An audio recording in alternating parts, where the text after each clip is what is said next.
आपको हमारे नजर आते हैं। शुक्र आपने ये भी कहा कि भाजपा के भी हैं, इनके भी झंडे उतर रहे हैं वहाँ पर। जो झंडे लगे हैं ना वो उतार रहे हैं, वो कहते हैं कि ये पार्टी तो हमें तो कह रहे हैं उन पे कार्रवाई करो। बलदेव जी नाम दे दें किस किसने बेनिफिट लिया है। डेमोक्रेसी एक साइड पे है, इस वक्त सीधी सीधी अफसरशाही है। अगर इतनी डेवलपमेंट आपने की तो फिर हार का सामना क्यों करना? वो वंचित की तरह हमारी वैसी नेचर नहीं है। देव जी तो फेस करते रहते हैं, नंदा जी तो फेस करते रहते हैं। जब किसी गांव में जाते हैं देते हैं या फिर आप अच्छे जी सवाल पूछकर आप बात सुनते नहीं। प्रॉपर्टी टैक्स लगा रहे हैं रियासी में, प्रॉपर्टी टैक्स लग रहा है यहाँ पे सब जगह पे, वो कहीं पे भी नहीं चलती। सामने आती थी उसमें लोग दिखते हैं, लोगों से ज्यादा सिक्योरिटी नजर आती है। नई पार्टी बनाना ये कोई गलती तो नहीं है आपको? ऐसा नहीं है। इस वक्त लोगों के यहाँ तक जम्मू कश्मीर की जो समस्याएं थी वो दिल्ली वाला नहीं समझ सकता है। जैसे जुगल किशोर का कानून नहीं था, ये सरकार का कानून था। ये अगर सरकार में उन्होंने कहा नहीं, वो सरकार ठीक है, वो जो मर्जी कहते हैं। डिस्ट्रिक्ट का दफ्तर देखते हैं उनको खड़कता है, वो कहते हैं ये रेवड़ियां ज्यादा बांटी है। ये धर्म के नाम की राजनीति नहीं खत्म होती, हिंदू मुस्लिम के नाम पे आप वोट लेंगे तो उस वक्त तक ये चीजें नहीं चलेंगी। डेवलपमेंट कोई फोकस नहीं है। वैसे हम अपने आप को ज्यादा चेंज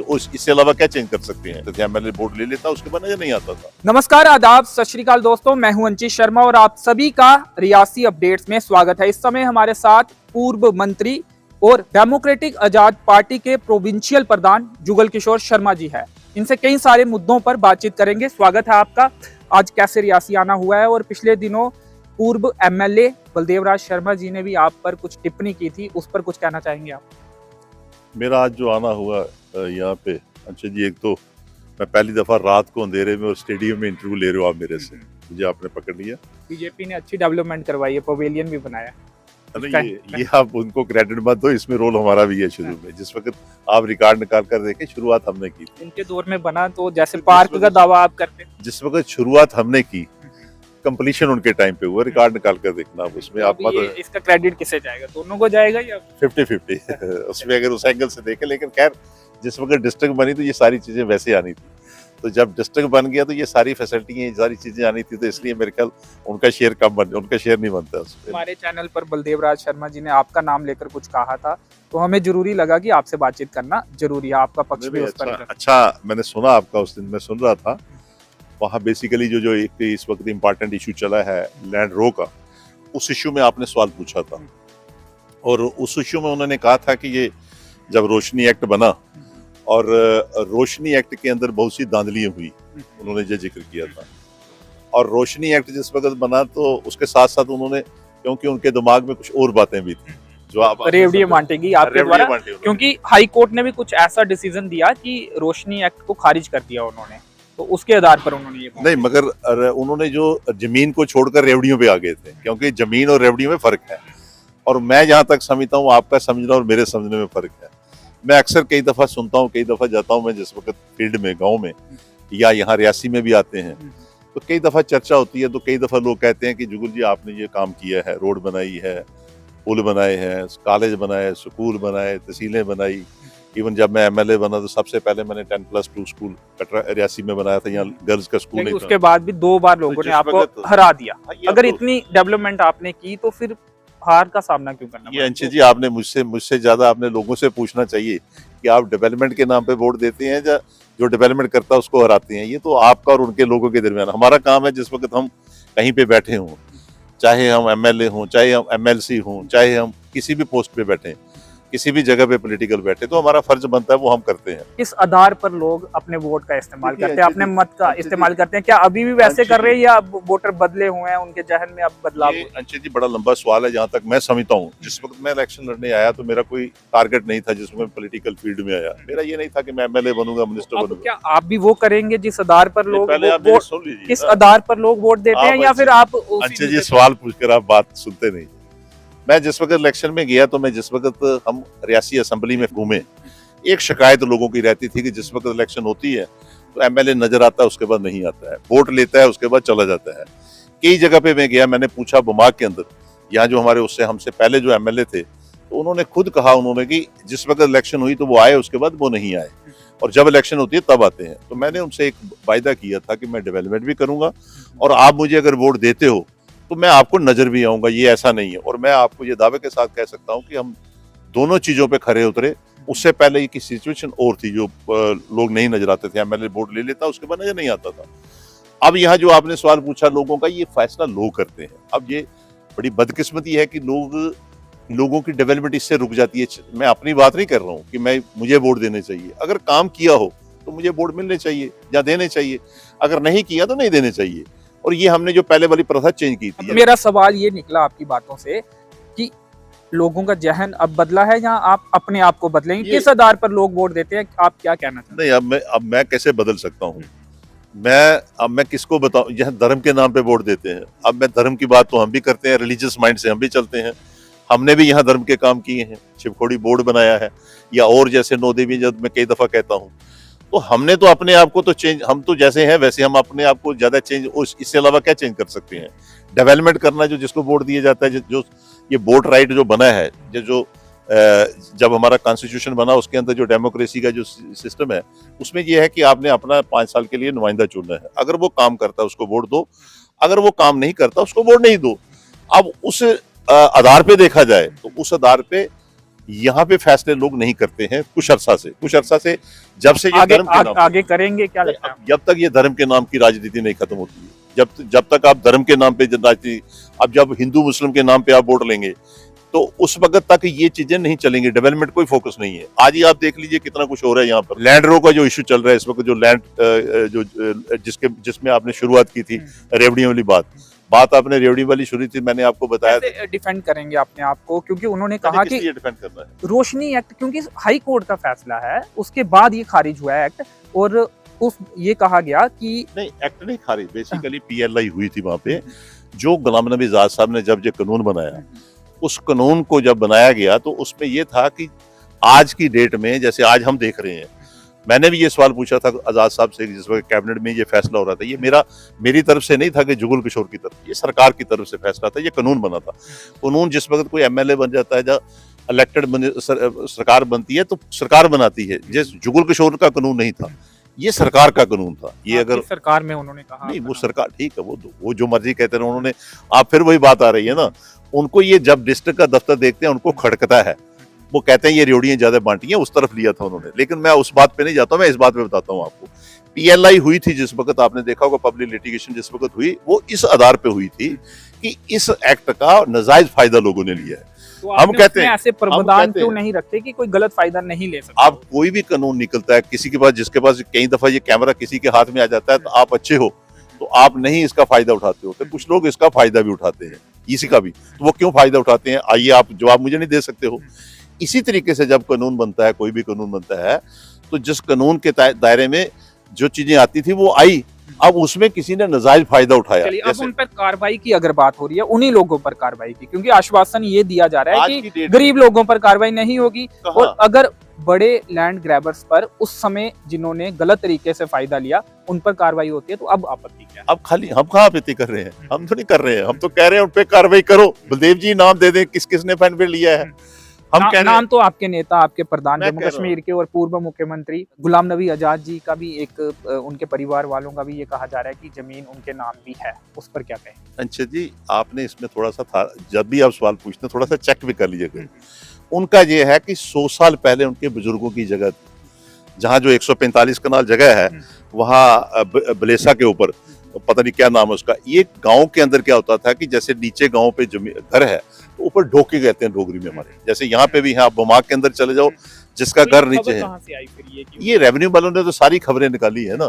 तो उसके मुताबिक वहां पे जो जगह है 145 कनाल जगह है, वो 100 साल पहले दादे परदादों की है।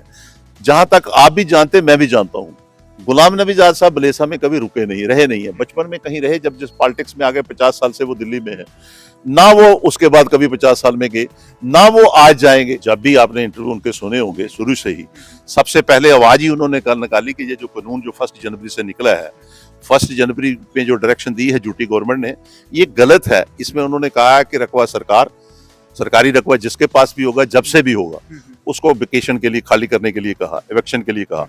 दूसरा, गाजराई किसी ने कैप्चर किया, उसको इवेक्शन के लिए कहा। तीसरा, थर्ड जो रोशनी एक्ट का जिसने मुआवजा दिया भी है, जिसने जमीन ली भी है, उसको खाली करने के लिए कहा। इन 3 चीजों पे यहां तक हम समझते हैं कि 1 जनवरी को उन्होंने 14 जनवरी को आजाद साहब ने प्रेस कॉन्फ्रेंस की, उसमें कैटेगरिकली उन्होंने कहा कि ये जो ऑर्डर है ये गलत है, इससे लोगों के साथ बेइंसाफी होगी। इसमें कहीं फिक्सेशन नहीं है कि किस तरीके से आपने लोगों को खाली करना है। यहां तक मैं समझता हूं उसने इस ग्राउंड पे कहा था। अब जैसे मान लो हमारी डिस्ट्रिक्ट है, रियासी डिस्ट्रिक्ट में 1,76,000 कनाल जगह है रियासी डिस्ट्रिक्ट में। अब जब 1,76,000 कनाल जगह, एक डिस्ट्रिक्ट की बात कर रहा हूं मैं, पूरी रियासत की नहीं कर रहा हूं। आप मुझे बताओ कि किसने नाजायज कब्जा किया हुआ? ये 100 साल से लोग बैठे हुए हैं। आज 100 साल से आप अबुमा के अंदर चले जाओ, लोग खेतीबाड़ी कर रहे हैं, अपना परिवार पाल रहे हैं। आज आप रियासी की बात ले लो, रियासी तहसील की या पौनी तहसील की, अब वहां चले जाओ करैनी के अंदर, मुझे बताओ वहां पर लोगों ने 5-5 मरले में जगह भी, मकान भी बनाया, और वहां 5 कनाल 10 कनाल 20 कनाल किसी के पास जगह भी है। डमाल्डी में जगह है, आप जहां मैं अभी देख रहा था वहां पर आपका तलवाड़ा में जगह है। ये जितनी जगह है, यहाँ 20,000 कनाल जगह तो खाली रियासी और पौनी के अंदर है। आज ये गरीबों के ऊपर अंधा कानून है। ये आंखें जो 100 साल से एक आदमी बैठा अपने परिवार को पाल रहा है, खेतीबाड़ी करता है, आज वो ऑर्डर जो निकला है जिसके लिए हमने विरोध किया, सभी डिस्ट्रिक्टों में सब जगह पे प्रोटेस्ट भी हुए, आजाद साहब ने प्रेस कॉन्फ्रेंस की और उसमें उन्होंने कहा कैटेगरिकली कि ये गलत कानून है। उसी सिलसिले में इनके लिए कहा, उसी सिलसिले में आज अमित शाह जी से मिले वो, क्योंकि आज की डेट में आज पैनिक ज्यादा हो गई, आज तोड़फोड़ शुरू की है। और जहां तक जो ओनरशिप राइट थे, जो जिसके पास कागज था वो गिरदौरियों का, वो तो सारा 2 साल से पहले से मिटा दिया उन्होंने। कोई अब इस वक्त जिसके पास भी जमीन है सरकारी, वो उसमें कहीं उसका नाम दर्ज नहीं, वो तो खत्म हो चुका है। अब मैं यहाँ तक समझता हूँ कि जो इस वक्त तक जो आज सरकार जो कर रही है, इस वक्त जो लेटेस्ट है, हालांकि गवर्नर साहब ने कोर्ट से भी कुछ डायरेक्शन आई, उसके बाद गवर्नर ने भी कहा 5 मरले और 10 मरले और 15 मरले को हम रियायत देते हैं। राहुल गांधी जी से जब ये सवाल किया गया कि डेमोक्रेटिक आजाद पार्टी गुलाम नबी आजाद जी को आमंत्रण नहीं दिया उन्होंने, तो उन्होंने कहा कि 90% उनके नेता जो है वो तो हमारे साथ हैं, वहां तो सिर्फ गुलाम नबी आजाद जी बैठे हैं। इस पर क्या कहते आप क्या कहते हो? 90% थे वहां जब उसने कहा? इस पर मेरी नहीं, आप बताओ, मेरी कोई टिप्पणी, मुझे बताओ। उसने कहा, आप उस पर क्या? उन्होंने कहा 90%, क्योंकि आपके कुछ नेता वापस भी चले गए उसी पार्टी में, पुरानी पार्टी में वापस 150 लोग आए थे, 2 आदमी चले गए जिनके पास सीटें नहीं, जिनको हम सीट नहीं दे पाते थे, जो वो कहते थे कि हमें सीट दो। जब हम दो लोगों को सीटें, वो उनकी असेंबली की सीटें जो अभी उनकी बेचारों की बदकिस्मती समझो कि जो अभी डिलिमिटेशन हुई है, उस डिलिमिटेशन में जैसे हमारे ताराचंद जी हैं, उनकी डिलिमिटेशन में सीट जो है वो एक रिजर्व और सीट थी, अब वो ओपन हो गई है। अब वो वहां से कैसे कंटेस्ट कर सकते हैं, उनको कैसे टिकट मिल सकती थी? ये भी बात है आपकी। जब पार्टी ने उनका विचार, वो कहते थे हमें 2-2 सीटें दो, उनका जो यहाँ पर एटीट्यूड था, जो सिस्टम ठीक नहीं था, उसके मुताबिक उनको पार्टी ने निकाल दिया। भारत जोड़ो यात्रा कैसी रही आपके अकॉर्डिंग, क्या सफल रही है? लोग आए हैं उस यात्रा में? देखिए ऐसा है, तो आपने तो मुझे लाया था किसी और इश्यू पे, अब ला दिया यहाँ पे। यहाँ तक भारत जोड़ो मेरा मानना है, इसमें कोई शक नहीं कि राहुल जी 35,000 किलोमीटर चले हैं, जिस भी मंशा से चले हैं वो अच्छा है। लेकिन जब उन्होंने सोच जो रखी थी, जो सोच ये नहीं थी कि पैदल ट्रैकिंग करनी, पैदल तो मैं भी चल सकता हूँ, आप भी चल सकते हो, उन्होंने उस ढंग से रखी थी कि मैं सभी सेकुलर पार्टी को इकट्ठा लेकर चलूंगा। अब आप मुझे बताइए, मुझे छोड़िए ना, अब मेरा तो लास्ट नंबर था ना, उससे पहले आप उड़ीसा से चले, आप बताओ किस स्टेट से कौन सा लीडर उनके साथ चला? सीपीएम उनके साथ नहीं चली। कर्नाटका में आप लोग तो चले ना, लोग अब मैं पार्टी नहीं, लोगों की बात नहीं, लोगों में तो मैं पूछ रहा हूँ, मुझे नहीं मालूम कि कितनी लोग कहीं पे भी नहीं चले, लोग सामने आती थी, उसमें लोग दिखते, लोगों से ज्यादा सिक्योरिटी नजर आती थी। लेकिन मैं जिस बात पे कह रहा हूँ कि जो उनकी आप कह इस बात का मलाल तो नहीं कि यात्रा पहले निकाल देते तो आप भी नई पार्टी का गठन नहीं करते, आपको भी वहीं पे वो भविष्य नजर आता? नहीं, वो वंचित की तरह हमारी वैसी नेचर नहीं है। मैं, आपने जो सवाल पूछा मैं उसका कह रहा हूँ, कहीं गलती तो नहीं कर दी आप? नई पार्टी बनाना ये कोई गलती तो नहीं है? अफसोस तो ऐसा नहीं है। इस वक्त लोगों के यहाँ तक जम्मू कश्मीर की जो समस्याएं थी, वो दिल्ली वाला नहीं समझ सकता है। वो दिल्ली वालों को नहीं पता चलती थी। जब से स्टेट गई है तब से दिल्ली के अंदर ये काफी युद्ध चल रहा था कि 370 के लिए अपनी पोजीशन क्लियर करे, चाहे राहुल जी हो या दूसरा हो। वो नहीं कर पाए, पार्लियामेंट में कभी आज तक नहीं बोले हैं। आज गुलाम नबी आजाद साहब ने जिस वक्त वहां लड़े थे, वहां जब पार्टी 5 अगस्त 2019 में, आज उन्होंने मन बनाया था जम्मू कश्मीर के अंदर, वो इसी नजरिए से हमने सबने कहा, जब उन्होंने पार्टी बनाई तो उनका एक ही उद्देश्य था कि हमने यहाँ पर स्टेट वापस लेनी है, कैटेगरिकली वहां पर मैनिफेस्टो में रखा और सबको कहा प्रेस मीडिया के अंदर। दूसरा उनका था कि जमीन की हिफाजत करनी, वो हम कर रहे हैं, वो आप देख भी रहे हो, प्रोटेस्ट भी हो रहे हैं हमारे डिस्ट्रिक्ट रियासी में। क्या तीन सीटों में तीसरा मंशा ये थी कि जो लोग जुबा हैं, बेरोजगार हैं, उनको हमने नहीं, उनको यहाँ पे रखना है। आज जो सिलसिला चल रहा है, जो लोग बेचारे खाना खा भी रहे हैं खेती बाड़ी कर, जो जमीन में बोते भी हैं। आज 20,000 कनाल का, जैसे मैंने जिस वक्त जमीन खाली करवाई जाएगी, वो लोग कहाँ जाएंगे जब उनके पास कारोबार देने के लिए, आपके पास मुलाजमत नौकरी देने के लिए आपके पास रास्ता। लड़ रहे हैं, लड़ेंगे, लड़ भी रहे हैं, लड़ेंगे आगे, उसमें क्या है। अब इसमें जो लोग जो बेरोजगार हो जाएंगे उससे, ये तो बेरोजगारी और बढ़ जाएगी उससे। तो इसलिए मैं यहाँ तक समझता हूँ कि हमारी जो पार्टी है वो इन्हीं उद्देश्य पे चल रही है, इन्हीं इश्यूज पे चल रही है। चलिए, 3 में से सीटें क्या उम्मीद है? तीनों डिस्ट्रिक्ट लेंगे। रियासी की, ऐसे तो आप प्रोविंस के प्रधान हैं, लेकिन डिस्ट्रिक्ट रियासी अभी- की पर्टिकुलर बात करें तो 3 में से क्या? देखिए, ऐसा है तो मैं जल्दबाजी में मैं कहूँ कुछ भी, लेकिन इस वक्त अभी पहले इलेक्शन करवानी है ना, ये तो बताओ। ये हमें पता नहीं चल रहा है इन्होंने इलेक्शन भी करवानी है कि नहीं करवानी है। अभी कह रहे हैं कि पहले हम पंचायत की इलेक्शन करवाएंगे। अभी हमें तो उस परेशानी से नहीं निकल रहे हैं कि रात को सोते हैं, सुबह कोई कानून आ जाता है। अभी ये वाला खत्म होगा, एग्रीकल्चर वाला, ये तो आपको फायदा होगा, लैंड वाला तो खत्म फायदा नहीं होगा होगा। अगर सरकार इस तरह से फैसले आप लेगी जो प्रॉपर्टी- जनता के साथ। प्रॉपर्टी टैक्स लगा रहे हैं रियासी में, प्रॉपर्टी टैक्स लग रहा है यहाँ पे सब जगह पे। अब मुझे बताओ कि ये इनके लिए तो इलेक्शन की अभी है नहीं, कोई इलेक्शन की सिचुएशन नहीं है, लेकिन ये बात है कि जो अपने लोग हैं इनके, अब उनके लिए उनको बता रहे हैं कि आप घर के अंदर पड़े रहो, बैठे रहो, आपकी जमीनें भी हम ले लेंगे। ये जमीन खाली हमारी नहीं जा रही है कि खाली डीएपी वालों की जा रही है। ये जमीन जो खेतीबाड़ी कर रहा है वो बीजेपी वाला भी कर रहा है, दूसरी पार्टियों का भी कर रहा है। तो इन सबको भाजपा के कुछ बड़े नेताओं के नाम भी सामने आए हैं, क्या लगता है कार्रवाई होगी उन पर? किस किस का नाम आया है? कुछ जो प्रेस कॉन्फ्रेंस हो रही है या कुछ लोग आपको इंटरव्यू। हमारे नजर आते हैं, शुक्र, आपने ये भी कहा कि भाजपा के भी हैं। अब जहां तक जमीन का जो बेसिकली ओपन मामला है, आज नहीं आएगा कल आएगा, उसका तो आएगा। अब जैसे जो नजायज बैठा होगा, लेकिन हम उसके लिए नहीं, हम किसी के अंगेंस्ट नहीं है। हम सिर्फ उस बात के अंगेंस्ट हैं कि जो ये अंधा कानून बना हुआ है, ये गलत कानून है। आज जो हमारे यहाँ खेतीबाड़ी आदमी काम कर रहा है, अब उसको कहोगे, एक तो शहर के अंदर ये ठीक है कि इशू है कि 10 या 5-10 मरले में अगर किसी का घर है उसको मत तोड़ो। जो आदमी सारा दारोदारी उसी के ऊपर है, मैं आप वहां चले जाओ पौनी ब्लॉक में, वहां द्रमन गांव है, वो बेचारे खेतीबाड़ी उसी पे कर रहे हैं, उसी पे सारा उनका चल रहा है। किसी के पास 5 कनाल है 100 साल से, किसी के पास 10 कनाल है। उन्होंने जो हमारी रियासत के अंदर बहुत से लोग ऐसे सफर रहे हैं, 47 के जो माइग्रेंट हैं वो भी इसमें हैं, 65 के भी हैं, 71 के भी हैं। उन लोगों ने वो सारी बंजर जमीन को, पहले सारी पहाड़ी इलाका था, उसको तैयार किया है, जमीन खेतीबाड़ी के काबिल बनाया है। आज उसको कह रहे हैं उठाकर, चाहे वो, ये जरूरी नहीं है कि हमारी पार्टी का है, इनकी पार्टी के भी लोग हैं, इनके भी झंडे उतर रहे हैं वहां पर, जो झंडे लगे हैं ना वो उतार रहे हैं। वो कहते हैं कि ये पार्टी तो हमें फाका कशी पे ले कटरा रियासी रोड की हालत, खस्ता हालत बनी हुई है, पिछले 2-3 सालों से लोग परेशान हैं। आप उस मुद्दे पर ज्यादा बोलते हुए नजर नहीं आए, क्योंकि शिवकोड़ी भी जो लोग जाते हैं इसी सड़क से जाते हैं।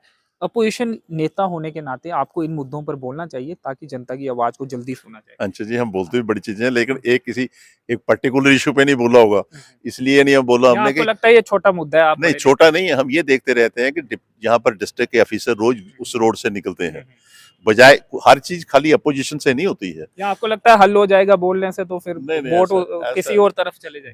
वो भी इंतजार रहता है, क्योंकि हम खुद कहते हैं कि ये थोड़ा लापरवाही करते रहे, लोगों को समझ आएगी कि ये अच्छी एडमिनिस्ट्रेशन है।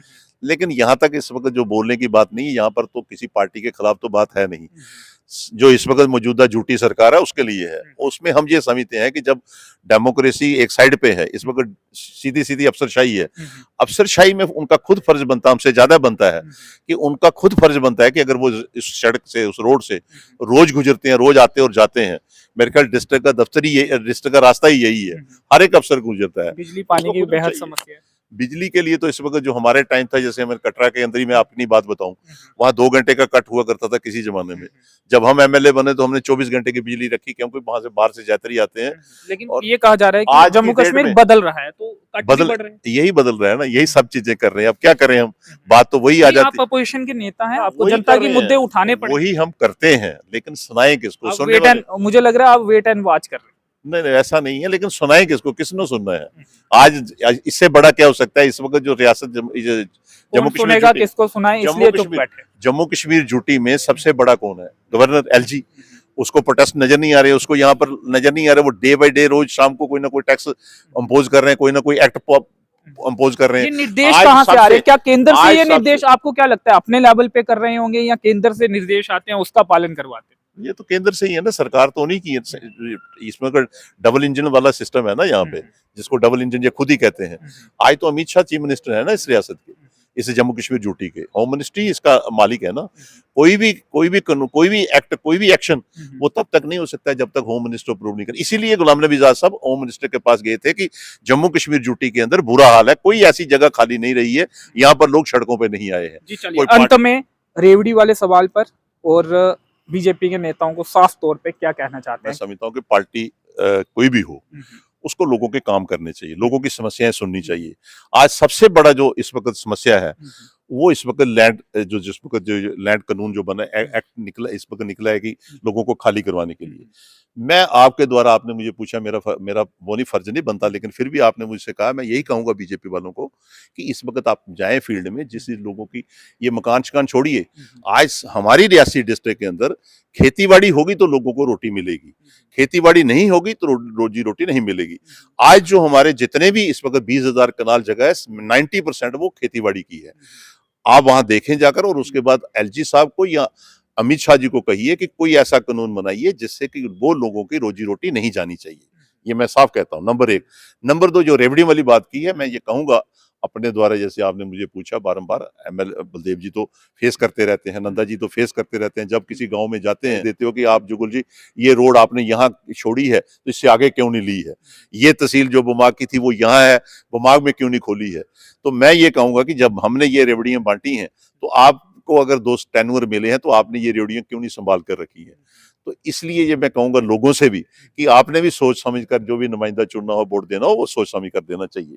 जी चलिए, शुक्रिया हमसे बातचीत करने के लिए। तो अफसरशाही है और एलजी को चाहिए कि ऐसा आदेश लाया जाए कि जिससे जनता को राहत मिले।